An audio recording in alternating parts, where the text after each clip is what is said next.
Oh, Lordy. Hey, everyone. Welcome to That Pedal Show. Dan here.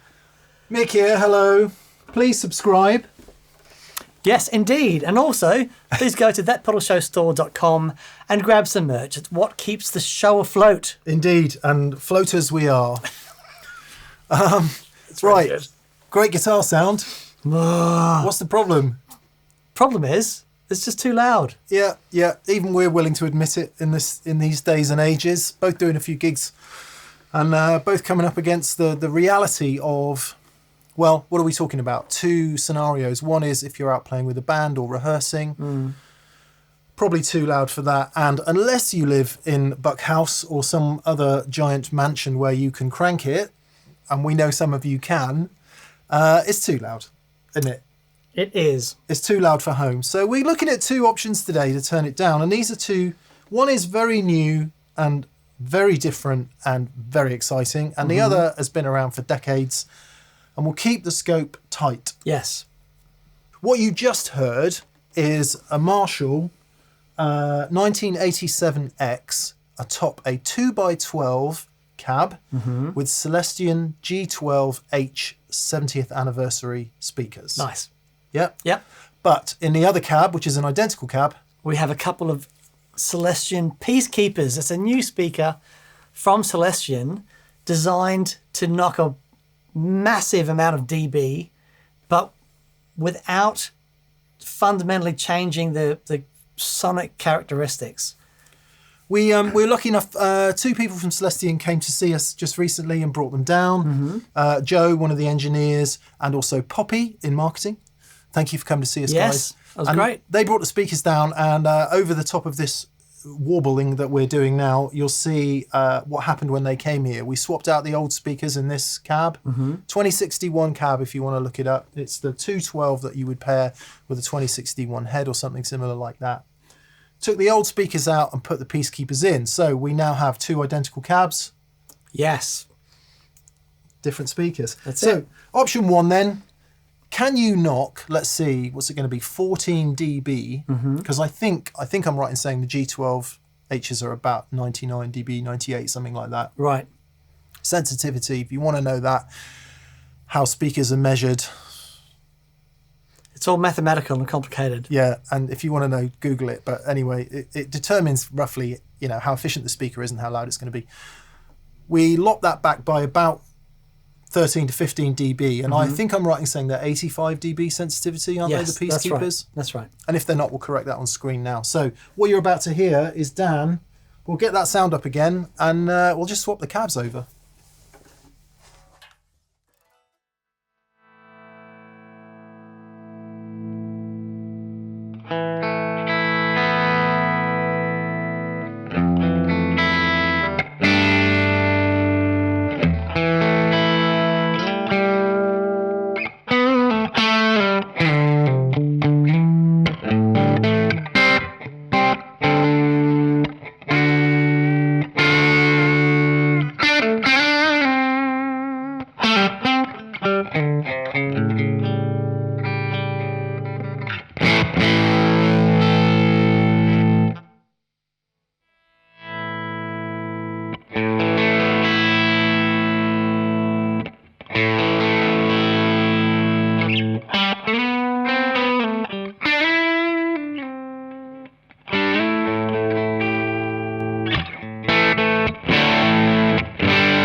Please have a play. That is so interesting.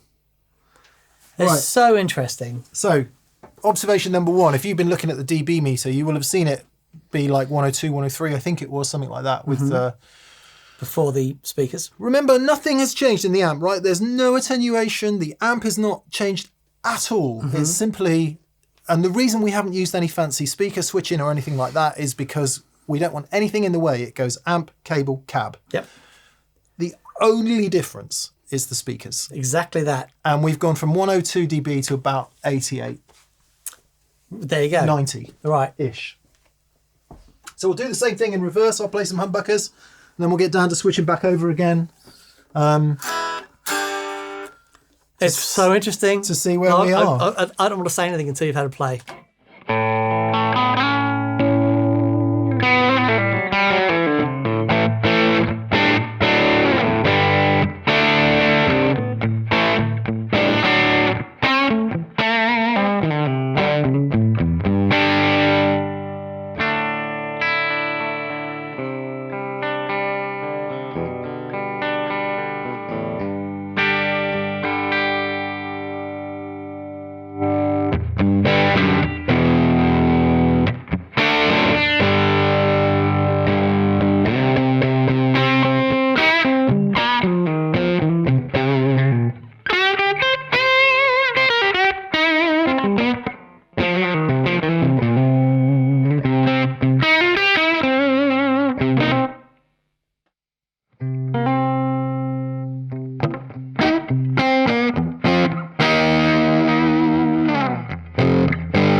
Okay.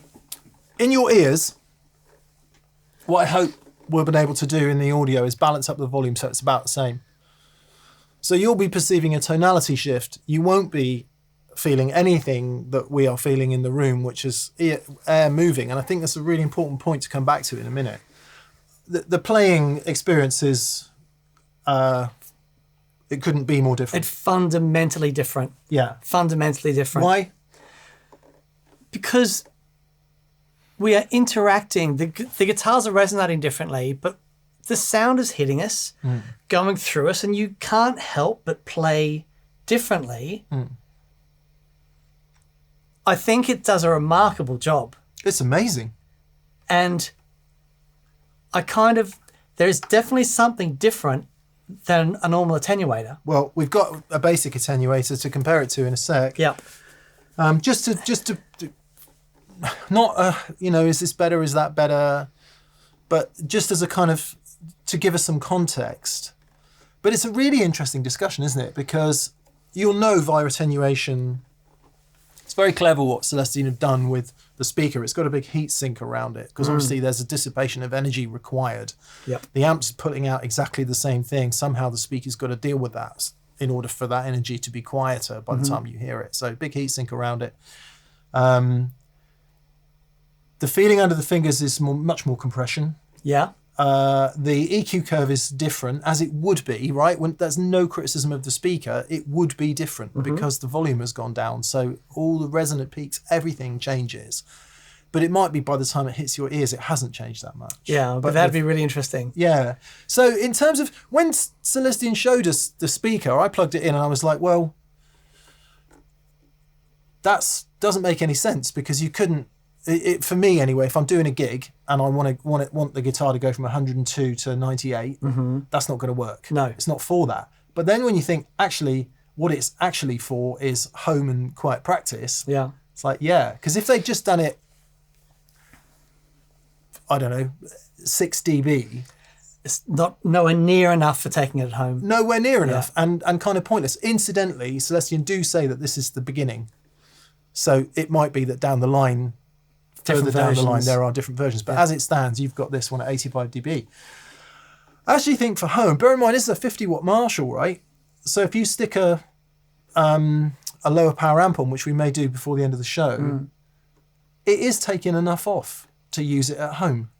Yeah. Maybe not in a quiet home at 6 a.m. in the morning. No, that's right. But Saturday, you know, after lunch and the neighbours out mowing the yard, I would have no problem at all with that at home. I love the idea that I've got my rig and my board and that, and I've got the amps to gig, but then having a couple of speakers with those in at home and just plugging them in to have the same experience of the signal path going through the board into the amplifier, and then just hitting the speakers without anything else in there. Yeah, that's enough. The huge benefit is you don't need an extra box.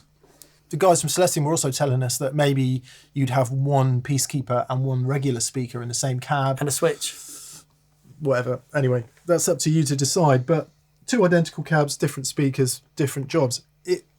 Tick, in terms of does it attenuate enough to take it from aggressively loud to usable at home just about? Yes. Yeah, absolutely. And remember, this is 2 of them, right? This isn't just one. Yeah. So I suppose the next question is, we've got a basic attenuator, and the reason we've got a basic attenuator is because if you start including all sorts of complications like EQ controls, really fully featured attenuators, it's probably not that fair a comparison. We will do that in another show. So we've just got a basic attenuator, the Palmer Power Pad, which will take the Marshall down in increments. Yeah. So I'll just wire that up. And if we can reduce it down to that level, and we'll just see what that experience is like. See what the experience. Yeah, absolutely. And then maybe try another amp bit later on. But so interesting. Quick spin around. I just connected it all up. At the moment, the Palmer Power Pad is in its bypass function. Right. So I'll just turn it on.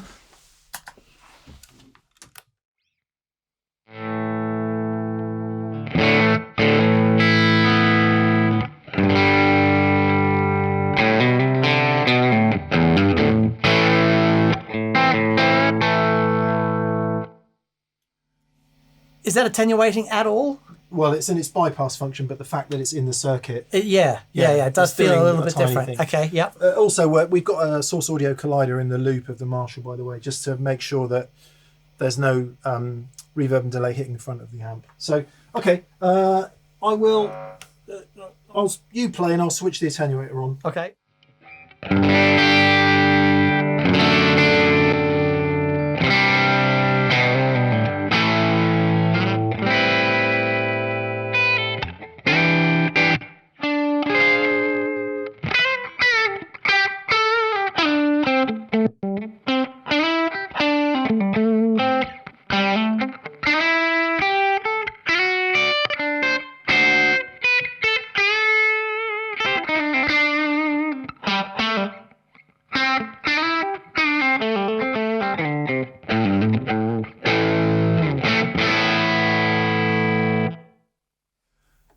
So we're down to 25%.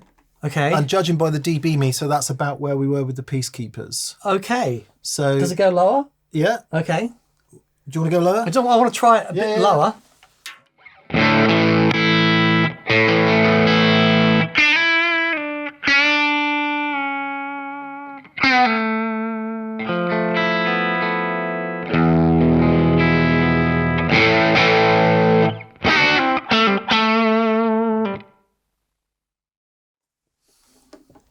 That's on 18% of its total output. Okay. And I think it would be only right to just turn the Marshall up a bit now. Yeah, okay, yep. So we'll just get it up to like...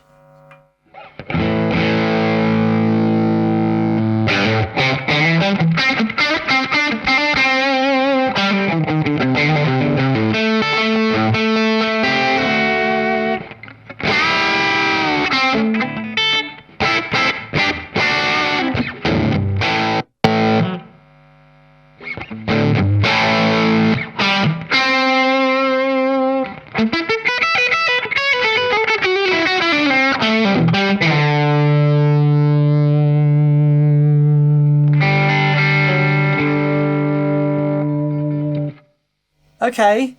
So that's the Marshall's on 9 in the high treble channel, which is almost fully cranked. It's attenuated to 25%. So just play a little bit and then we'll do a quick swap over. Yep.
That is a wildly different experience. From between the two? We do the same thing? Yes. That is so interesting.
Definitely louder. It's louder. So we'll go down to the minimum amount.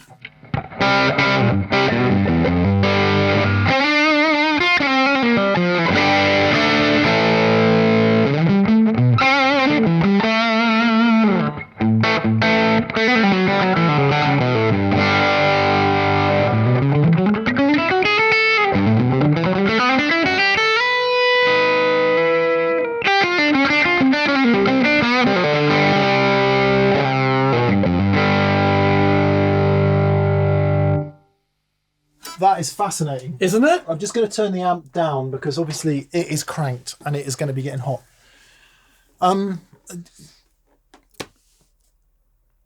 I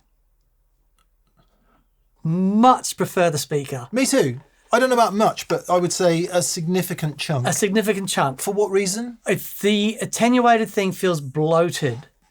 Everything's chewy and messy. Yeah. And that, by the way, is the criticism of simple resistive load attenuators. Okay. Right, which is all that is. Right. There's no, what's the word? Reactive load. Yeah, there's no, it's just a resistance. And that is the criticism of a simple attenuator like that. And to give it its due, it performs absolutely best when you just knock it off a bit. Right. And in that setting, it's great.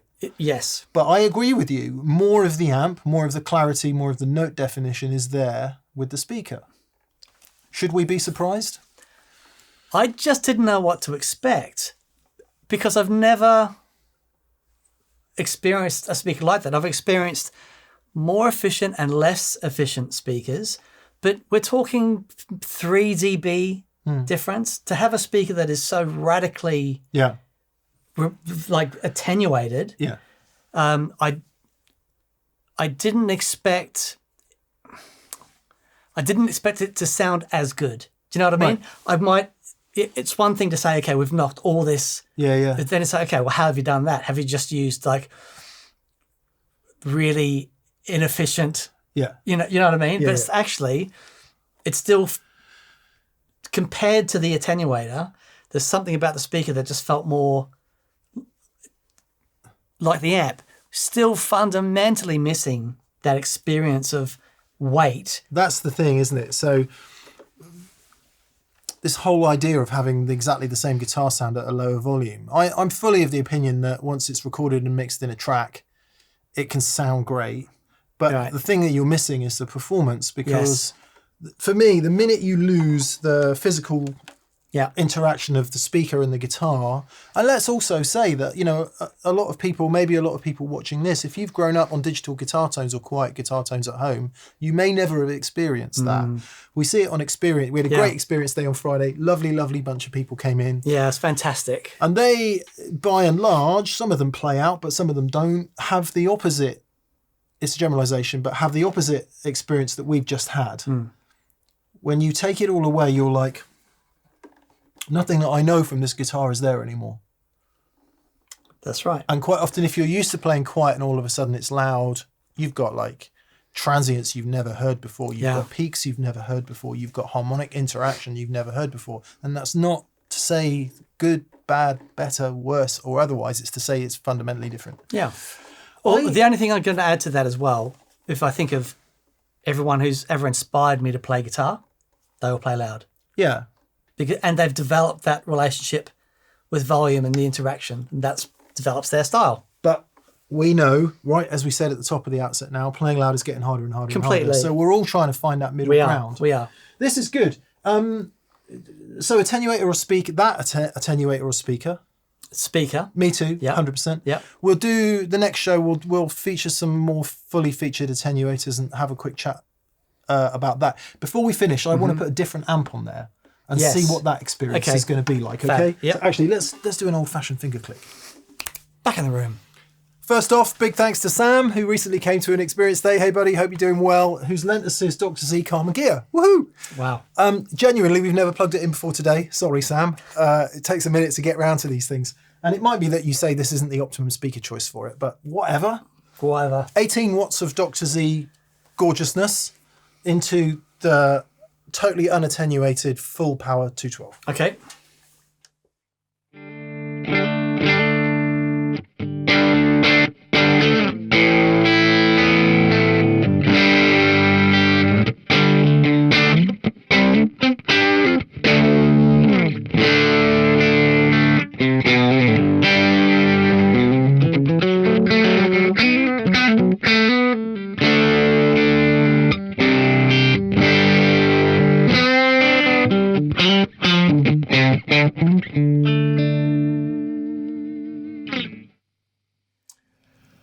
So with that in its happy place, we're in a different world now. We've come down from 102, 103, 104 from the Marshall to, I think, under 100. Could you just try again? Yep.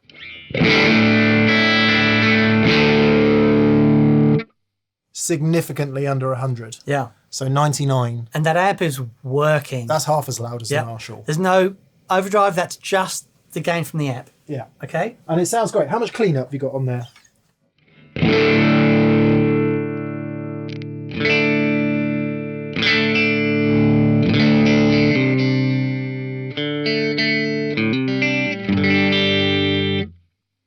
Yeah. Pretty good. Yeah.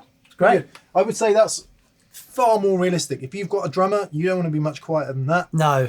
In fact, you don't want to be any quieter than that. No, that would In fact, that'd be the limit. Probably wouldn't get above my drummer, but it's still too loud for home, right? Completely. So let's try it into the quiet camp.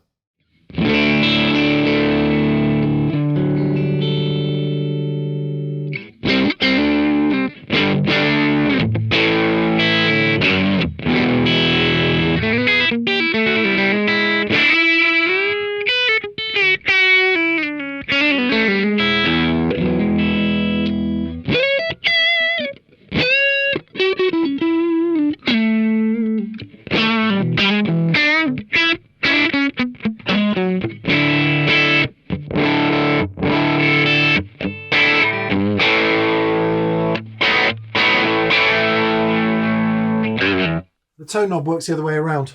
Oh, interesting. So I've taken some bloat out of it. Keep okay. going.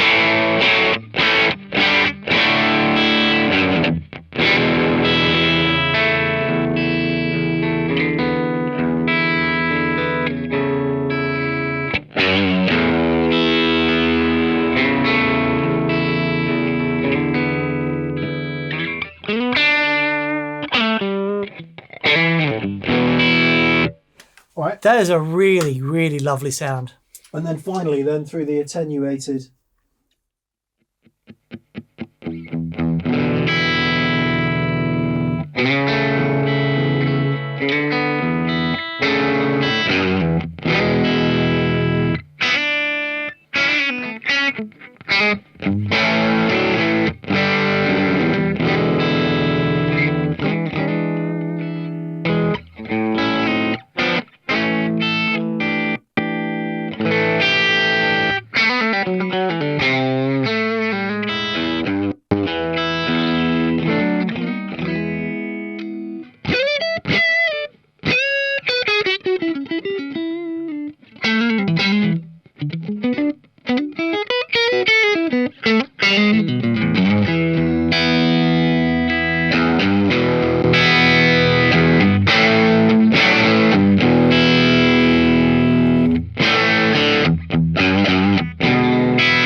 It's a problem, isn't it? It's a problem. It's a problem. So, do the Celestion attenuating speakers work? 100% yes. Yep. If you've got a loud amp and you want to take 15 dB off it, actually not at the expense of a lot of bloaty mid-range overload, which you do get with a basic attenuator. Yeah.